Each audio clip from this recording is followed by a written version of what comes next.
Hey guys, so one of the new things that I wanted to do here for you in the group this year is I'm going to be doing a once a month painting video or demo video.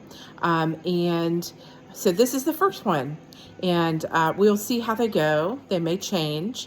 But on this one, this painting behind me, and I'm not going to show you too much because you're going to watch it transform in the video, was something that I wanted to rework. So you'll see more about how that goes as you watch the video. I actually just set up my camera and went to work on it. And at some point pretty much forgot that I was videotaping at all. So you'll see me making funny faces and just doing my thing and not thinking about the fact that you guys are watching. Rather than teach as I'm doing the painting, I decided that I would just paint and you could see me in my natural habitat. And then I've added voiceover to talk about what I'm doing as I go through the process.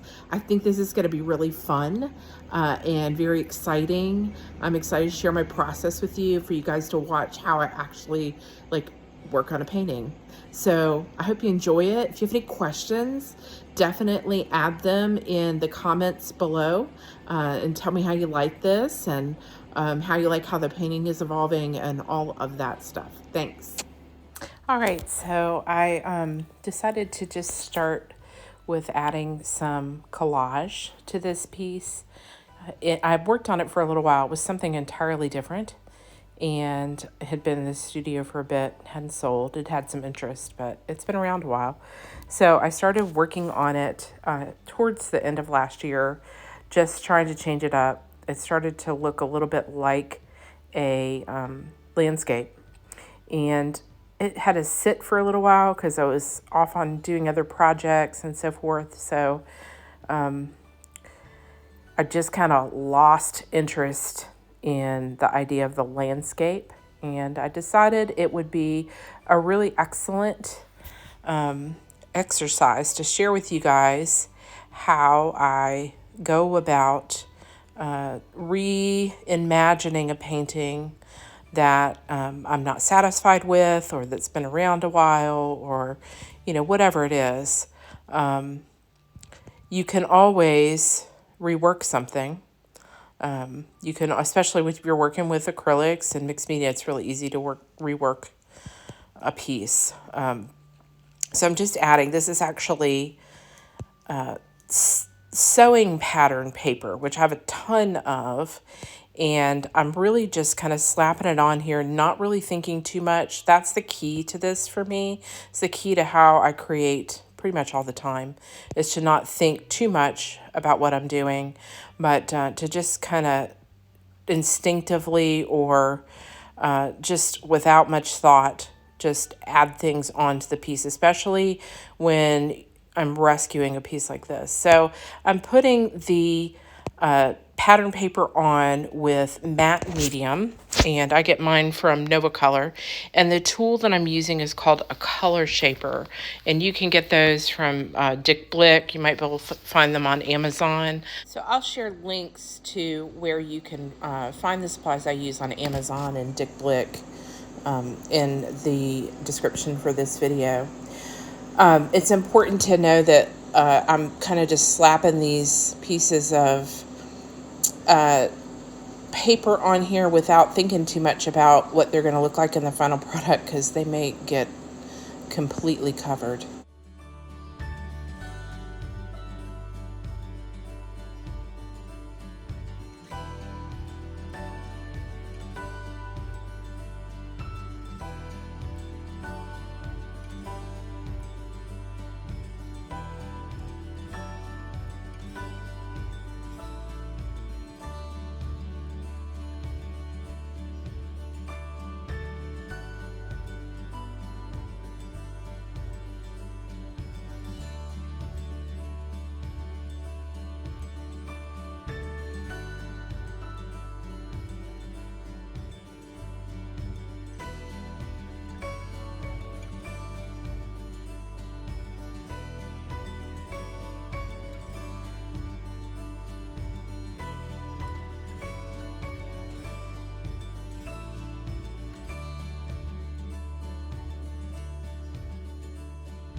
So now I am just going in, I've gotten some white paint, and I'm using the color shaper to just slap it on there. Again, not thinking a whole lot in the process about what I'm doing, but I think it's interesting to watch after I've done something and see, I wasn't thinking in the moment. I can really see how I'm going in with this as a vertical element to kind of counteract the horizontalness of what it looked like previously. I decided here that I did not like the texture of what was happening with the color shaper. It was just too regular, too smooth. So I've grabbed a foam roller. I just, they were like kids foam rollers. Again, I get those on Amazon. They're made by Jack Richardson.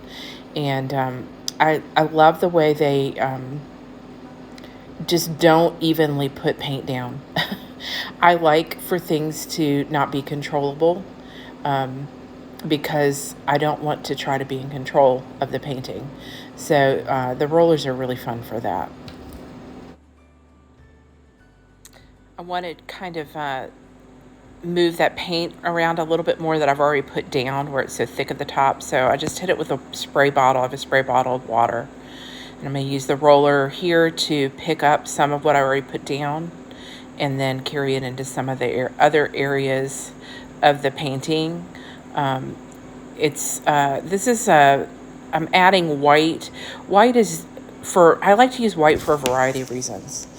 In a situation like this, it really, if I'm trying to change something that I've already done, if I'm really trying to rework a painting, once you slap white on there, there's no going back. Like, you're not going to be able to rescue that thing and take it back to where it was.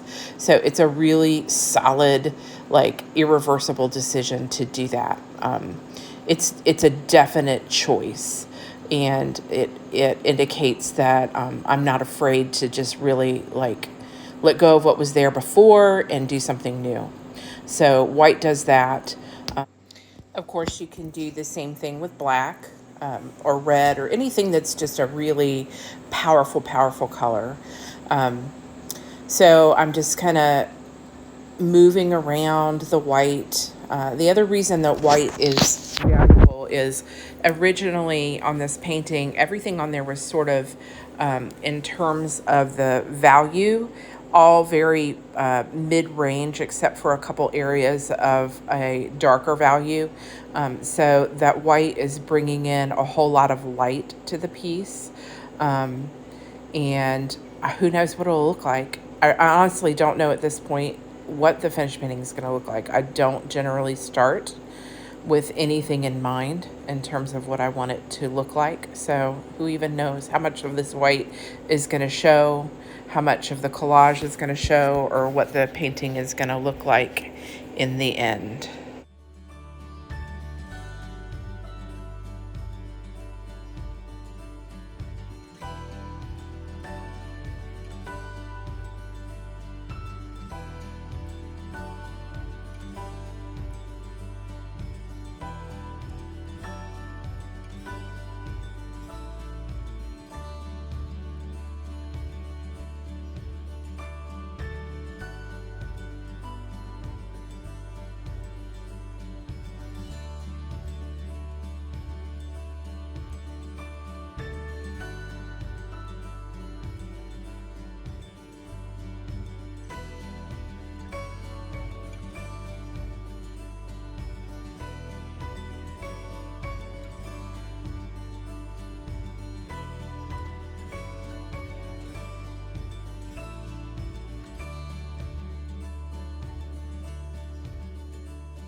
So now I've grabbed one of my favorite marking tools. It is a black Stabilo Woody.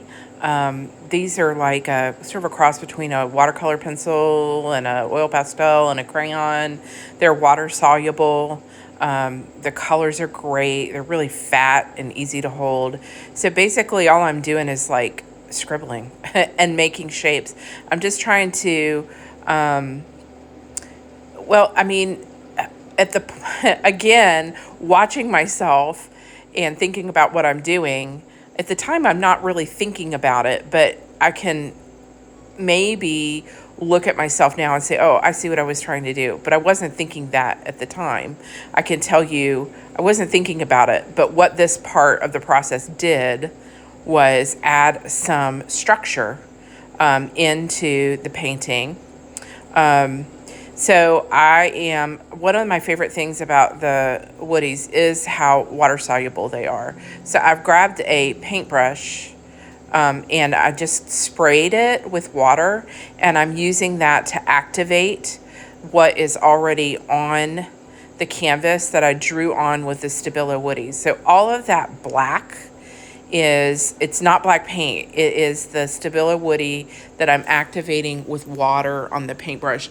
And I love how really dark and rich that black is when you do that. It just really is adding a lot of line and structure to the painting. Yeah, I think it's looking pretty cool.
So it's looking pretty cool, but why not just spray the whole thing with the water bottle and see what happens?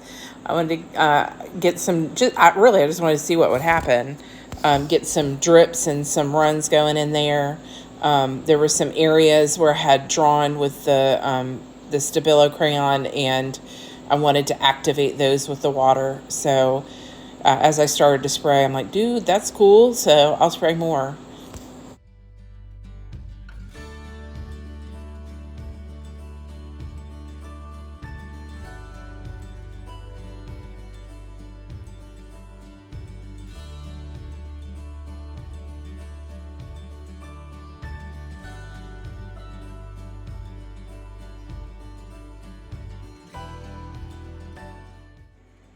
So at this point, I had kind of stood back and looked at it for a little bit and walked away from it. I've come back in. I decided I want to put some more.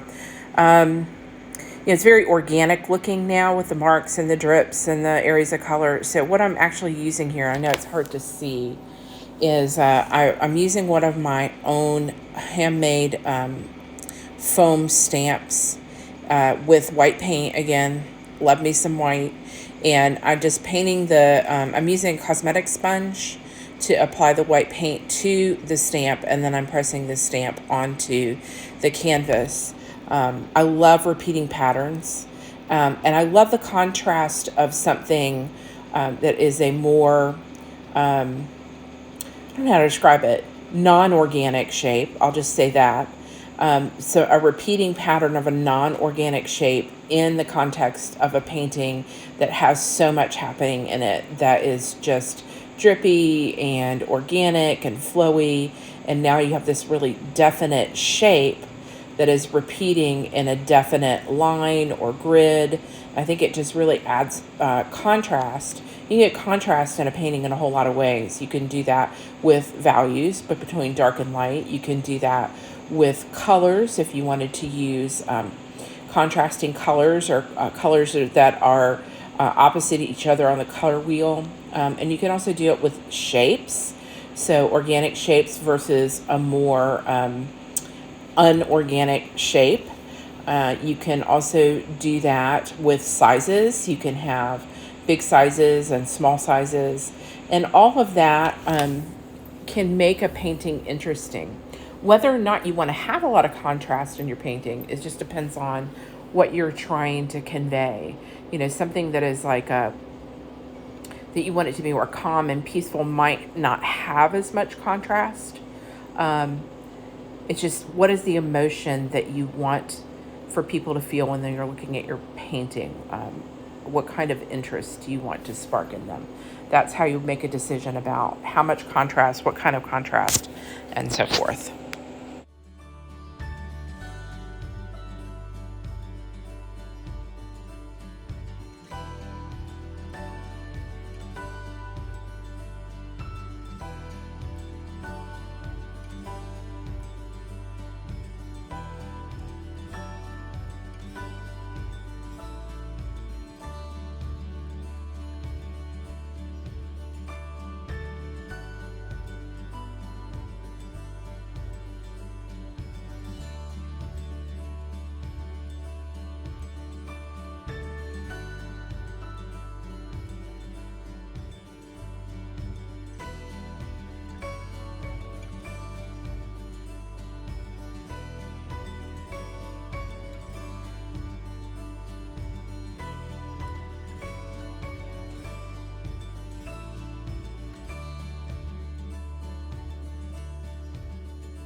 So here I'm just using the cosmetic sponge with white paint on it to make little rectangles. Literally, cosmetic sponges are one of my favorite things that I use to make pattern and shapes.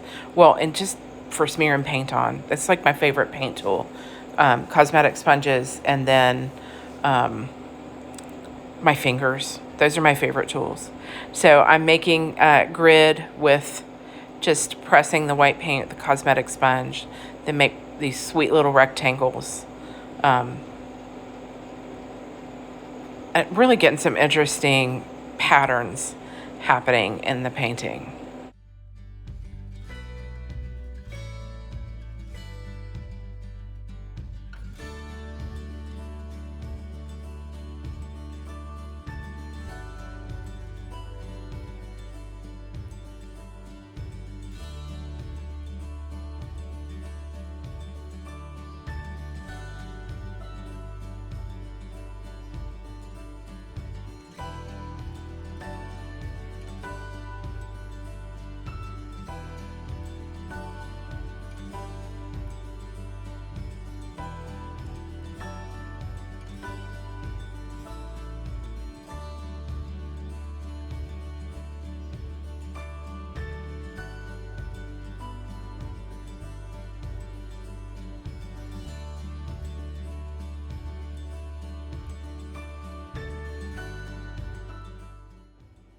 You can really tell watching this that I'm not at all thinking about the fact that I'm recording myself, because I'm just like standing in the way. But I think you still get some good views of what I'm doing as I step away from it.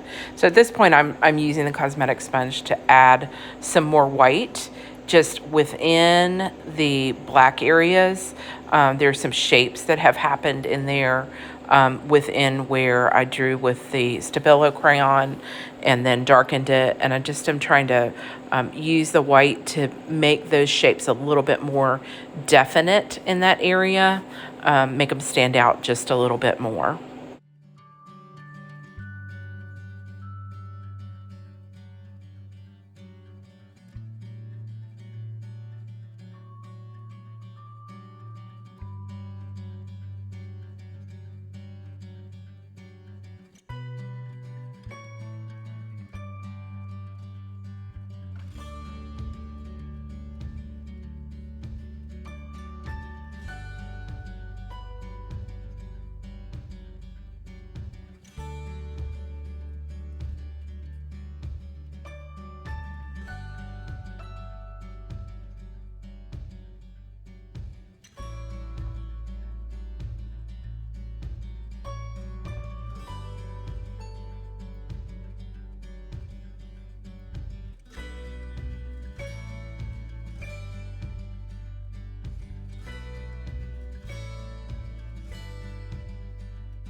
So after standing and looking at it a minute, the areas that were kind of still peeking through that were blue from what the painting looked like before, there was sort of a phthalo blue, almost like a royal blue, but it's called phthalo blue. It's a phthalo blue green shade.